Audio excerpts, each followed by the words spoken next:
Hello students, আমি Nitish sir জ্ঞানজ্যোতি coaching সেন্টারের পক্ষ থেকে তোমাদের প্রত্যেককে জানাই আরো একবার স্বাগত। তো আজকে আমি তোমাদের সঙ্গে আলোচনা করব এনইপি 4 ইয়ার আন্ডার গ্র্যাজুয়েট প্রোগ্রামের অধীনস্থ যে সমস্ত ছাত্রছাত্রীরা যারা নর্থ বেঙ্গল ইউনিভার্সিটি আন্ডারের বিভিন্ন কলেজগুলোতে সেকেন্ড সেমিস্টারে পড়াশোনা করছো। তোমাদের আগামীকালকে রয়েছে এইইসি কম্পালসারি বেঙ্গলি পরীক্ষা। তো লাস্ট মিনিট সাজেশন 2026 নিয়ে আজকে আলোচনা করব প্রথমার্ধের পার্ট 2 ভিডিও, যেখানে আমরা মোস্ট ইম্পর্টেন্ট 100% কমন তোমাদের 5 মার্কসের গুরুত্বপূর্ণ প্রশ্নগুলো নিয়ে আলোচনা করব। যারা এখন আমাদের চ্যানেলটিকে সাবস্ক্রাইব করোনি তারা অবশ্যই চ্যানেলটিকে সাবস্ক্রাইব করে পাশে থাকা বেল আইকন অল প্রেস করে দেবে, যাতে নেক্সট টাইম থেকে কোনো ভিডিও আপলোড করলে তার নোটিফিকেশনটা তুমি সবার আগে পেতে পারো।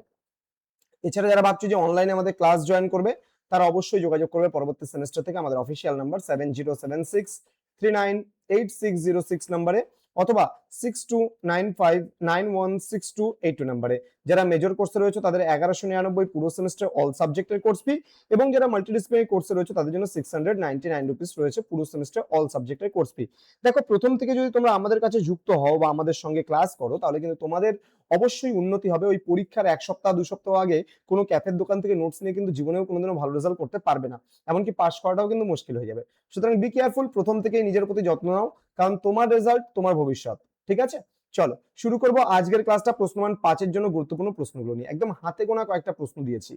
সাম্যবাদী কবিতার মূল বক্তব্য বিশ্লেষণ করো এবং বর্তমান সমাজের প্রাসঙ্গিকতা। অতটাও গুরুত্বপূর্ণ নয়, কিন্তু এই প্রথম পার্টটা কিন্তু এই সাম্যবাদী কবিতার মূল বক্তব্য বিশ্লেষণ করো, নিজের ভাষায় লেখো, এটা পড়বে। সাম্যবাদী কবিতায় কবির বিদ্রোহী চেতনা কিভাবে প্রকাশ পেয়েছে আলোচনা করো, এবং সাম্যবাদী কবিতায় কবি কিভাবে মানুষের মধ্যে ঐক্যের আহ্বান জানিয়েছেন আলোচনা করো।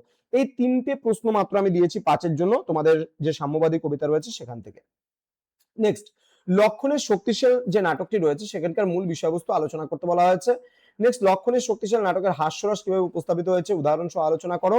লক্ষণের শক্তিশাল নাটকের মাধ্যমে সুকুমার রায় কি বার্তা দিতে চেয়েছেন, নাটকের সামাজিক এবং নৈতিক তাৎপর্য আলোচনা করো। প্রথম দুটো প্রশ্ন ভেরি ভেরি ইম্পর্টেন্ট, পরের প্রশ্নটা না পড়লেও চলবে, মাত্র দুটো প্রশ্ন পড়লেই চলবে এখান থেকে। নেক্সট, মহেশ গল্পে গফুর মিয়ার চরিত্র ভালো করে পড়বে। মহেশ গল্পে কাশীপুর গ্রামে জল সরবরাহের কি ব্যবস্থা ছিল আলোচনা করো। আমিনা কিভাবে পানীয় জল সংগ্রহ করতো।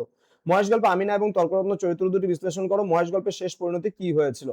এই কয়েকটা প্রশ্ন দিয়েছি, তার মধ্যে গফুর মিয়ার চরিত্রটা বেশি গুরুত্বপূর্ণ। ঠিক আছে, ভালো করে পড়বে। নেক্সট রয়েছে আধমরাদের ঘামের তুই বাঁচা, এই কথা বলার উদ্দেশ্য কি হয়েছে, কাদের বাঁচাবে, অর্ধমৃতকে আঘাত করে কি বাঁচানো সম্ভব। নেক্সট, সবুজের অভিযান কবিতার প্রথম দুটি স্তবকে যে রূপকের মাধ্যমে দেশের নবীন এবং প্রবীণ সম্প্রদায়কে কবি উপস্থিত করতে চেয়েছেন তা কতখানি সুষ্ঠু হয়েছে দেখাও। নেক্সট, সবুজের অভিযান কবিতায় বিভিন্ন স্তবকে কবি নবীন সম্প্রদায়ের প্রতি যে বিশেষণগুলি ব্যবহার করেছেন সেগুলির উল্লেখ করো এবং এগুলির তাৎপর্য বুঝিয়ে দাও। নেক্সট, দেনা পাওনা গল্পে রামসুন্দর মিত্র চরিত্রটি চিত্রিত করো। নেক্সট, দেনা পাওনা গল্পে নিরুপমার শাশুড়ি ও রায়বাহাদুরের স্ত্রী চরিত্রটি বিশ্লেষণ করো বা বর্ণনা করো। দেন রবীন্দ্রনাথ ঠাকুরের দেনা পাওনা গল্পে নিরুপমা চরিত্রটি বিশ্লেষণ করো। নেক্সট রয়েছে দেনা পাওনা গল্পে লেখক সমাজের কোন প্রথার কথা বলা হয়েছে সেই প্রথার নিষ্ঠুরতার পরিচয় দাও। ঠিক আছে, এই কয়েকটা প্রশ্ন, দেখো 3টে থেকে 4টে, কোথাও 2টো, এভাবে করেই কিন্তু তোমাদের প্রশ্ন দিয়েছে। সুতরাং তোমরা এই কয়েকটা প্রশ্ন যদি পড়ে যাও, মাত্র 17খানা প্রশ্ন দেখাচ্ছে এখান থেকে, কিন্তু প্রতিটা গল্প, সমস্ত কবিতা, নাটক মিলে কিন্তু প্রত্যেকটা জায়গাতে 2-3টে করে মাত্র টেক্সচুয়াল থেকে আমি প্রশ্ন দিয়েছি।